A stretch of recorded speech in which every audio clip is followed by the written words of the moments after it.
Roberto Gil Suart, del Grupo Parlamentario del Partido Acción Nacional.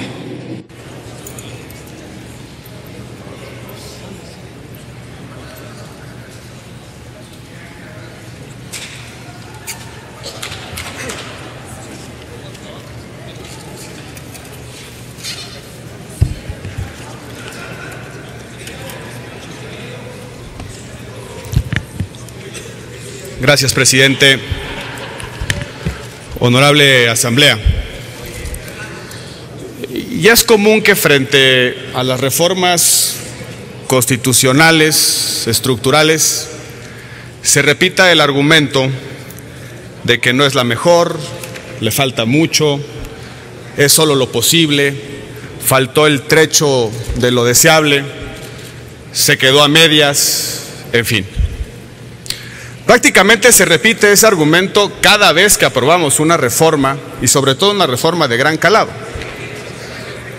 Y ese argumento es común por una simple y sencilla razón. Es al final de cuentas el mundo de la política. La tensión permanente y constante entre lo posible y entre lo deseable, porque lo posible lo definen los consensos, los grados de aproximación, la voluntad política, las circunstancias concretas de un tiempo y de un espacio, y lo deseable al final de cuentas es el parámetro de medición de la responsabilidad presente y de la responsabilidad futura. No hay reforma perfecta, porque no hay obra humana perfecta. La pregunta que nos tenemos que hacer es si esta reforma cambia sustancialmente la forma de organización política del actual Distrito Federal y de la futura Ciudad de México. Lo primero que hay que decir es que esta reforma no se trata de dineros, se trata de derechos. No podemos quedarnos atrapados en ese viejo argumento de que el Distrito Federal y sus habitantes son los parásitos recurrentes de la riqueza generada en algún otro rincón del país.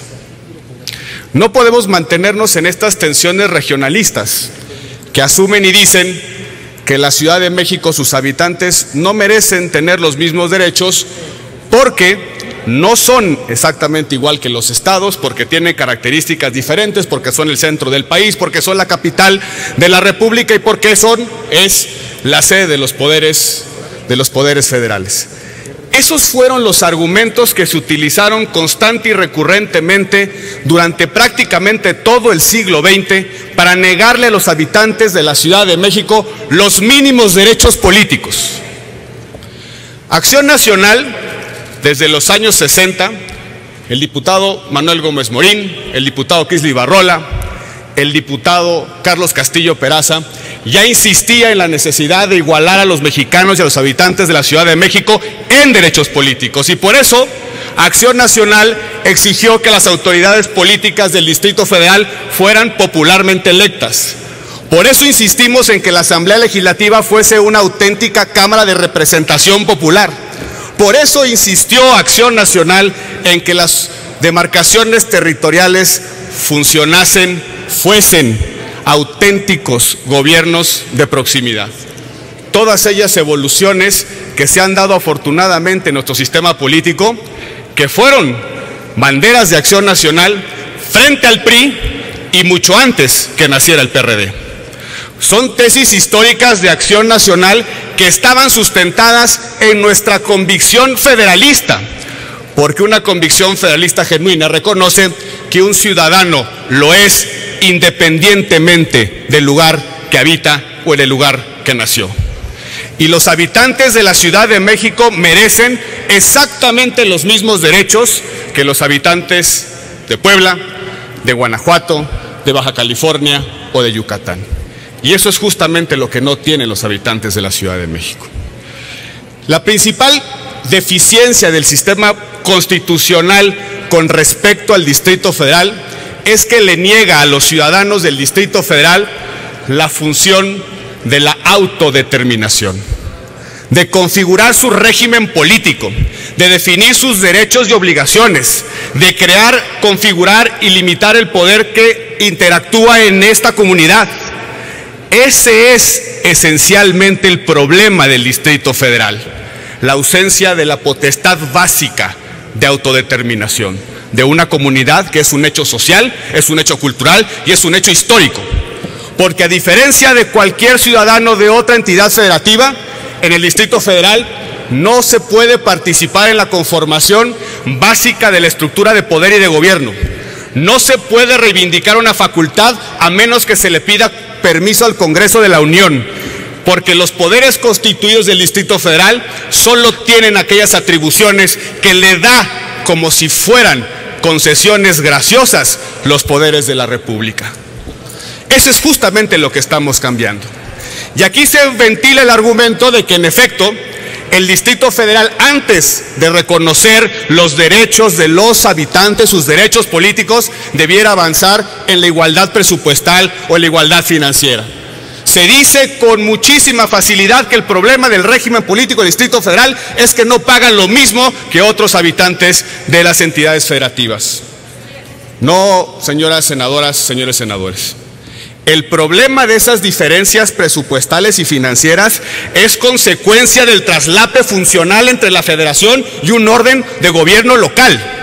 Si hay lógicas de subsidios, por ejemplo, a ciertos servicios, es por la sencilla razón de los reflejos estructurales de gobiernos corporativistas y clientelares que se generaron precisamente por el tutelaje de la federación sobre los habitantes de la Ciudad de México.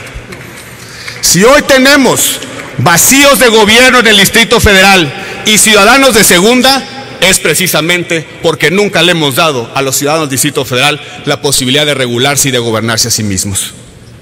Porque mientras la federación, con todo lo que implica en términos de representación política, siga mandando por encima de los habitantes de la Ciudad de México, la Ciudad de México y sus habitantes seguirán siendo ciudadanos de segunda clase. Y de eso se trata esta reforma. Es una reforma de expansión de derechos. Y es verdaderamente sintomático que quienes vengan a oponerse a esta reforma sean legisladores de otras entidades federativas. Yo nací en el estado de Chiapas, me crié en el estado de Chihuahua, en la ciudad de Ciudad Juárez, y la Ciudad de México, el Distrito Federal, ha sido mi casa desde 1995.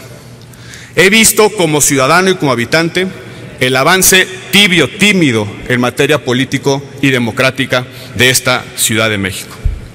Pero no es cierto que el ciudadano que habita, que reside, que participa e interactúa con otros en la Ciudad de México tenga los mismos derechos que los ciudadanos de otras entidades federativas.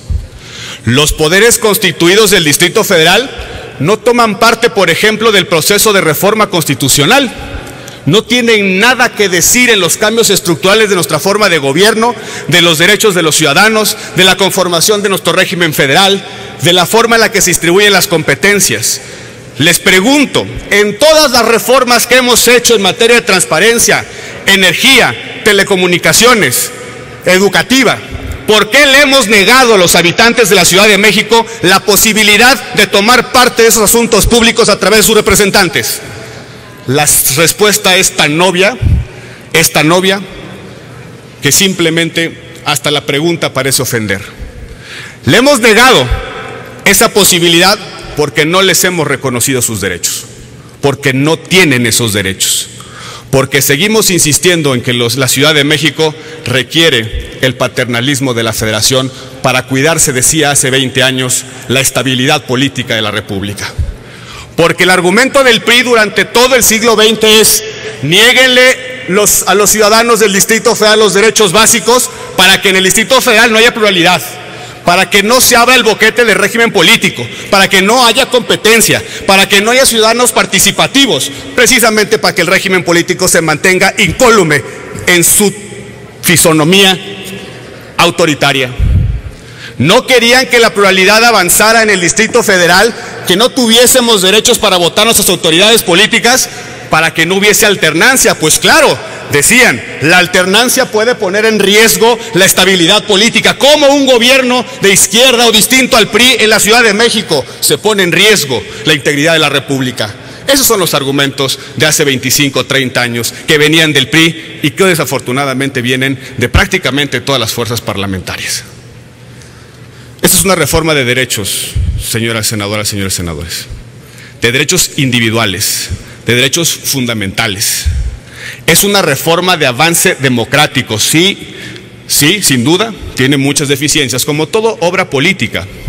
Se quedó a medias en muchas cosas. Por cierto, muchas de esos faltantes podrán corregirse en el proceso constituyente y en el contenido de la Constitución local y en las leyes que de esa Constitución emanen, porque de eso se trata también esta reforma, de devolverle a la Ciudad de México la posibilidad de configurarse a sí misma como una comunidad política y como un hecho social, de regular aquello que no está en la Constitución, porque eso lo define una mayoría democrática que se ha negado permanentemente a los habitantes de la Ciudad de México. Se acusa de bodrio el proceso constituyente que se ha diseñado para estos propósitos. Esa afirmación simplemente revela una absoluta ignorancia conceptual y política de los procesos constituyentes. Hay procesos constituyentes, órganos constituyentes mixtos, electivos y de designación. Hay constituyentes que derivan del órgano constituido y hay constituyentes de facto. Eso dice la experiencia histórica e incluso en nuestro propio país.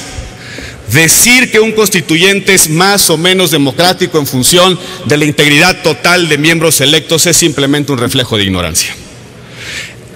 El proceso constituyente y el órgano constituyente de la Ciudad de México no solamente tiene que salvaguardar los intereses de los ciudadanos del Distrito Federal que se salvaguardan a través de sus representantes, no, es un constituyente atípico, porque no solamente tendrá que regular el hecho político del Distrito Federal, sino también sus relaciones con los poderes federales. Por eso alguien tiene que cuidar los intereses del Pacto Federal.